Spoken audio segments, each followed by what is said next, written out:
Hi everyone, and welcome to this episode of Fan Art Friday.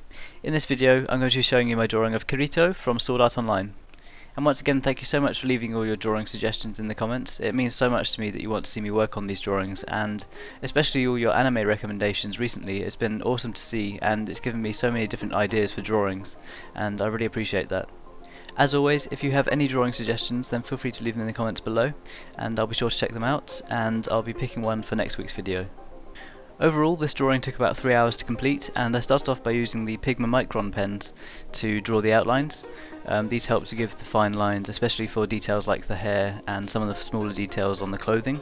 And then for the colouring of this drawing I used Copic Markers, and for most of this drawing I actually used the cool greys, and then I added extra highlights with the Prismacolor pencils, and I used a pale blue Copic marker to add some extra highlights at the end to show kind of a reflection of the sky.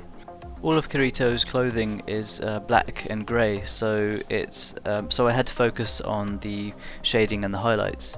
For this I added some really dark shading with a black Copic marker, and added some extra highlights and shading with the black and white Prismacolor pencil.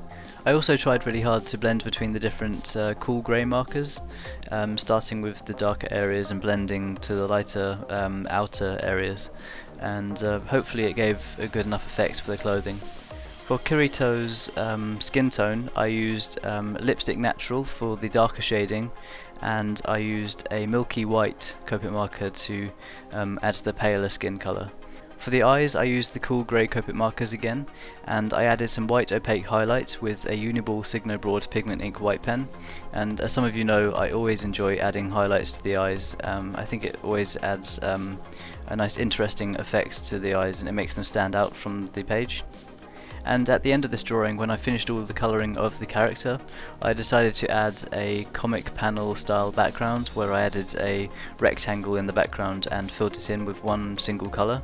I really like adding this effect to some of my drawings, and it seems to make the character stand out from the page, especially when in this drawing I added the swords, and I had them coming out of the panel, and it has this really nice 3D effect, and it makes the swords look like they're coming out of the page, and I find that a really cool effect. You might have noticed that in a lot of my drawings I've drawn the characters in a standing pose, or just a portrait of the character, but in this case I decided to go for a more dynamic pose to fit the theme of Sword Art Online. It's such a cool anime show, and I really appreciate that lots of you left recommendations of it in the comments. I've absolutely loved watching the first season, and I think I've nearly finished watching the first season, and it's been awesome so far. So thank you, and as always, if you have any anime recommendations then feel free to leave them in the comments and I'll be sure to have a look. I really hope you enjoyed watching this drawing, and as always be sure to let me know what you think in the comments below. And if you enjoy videos like this, then make sure you're subscribed, and any likes, shares, favourites, that kind of support is hugely appreciated, and it really means a lot to me. If you want to contact me via Twitter, Facebook or Instagram, I have all of my links in the description box below, so feel free to check them out and contact me there, and I'll be sure to get back to you.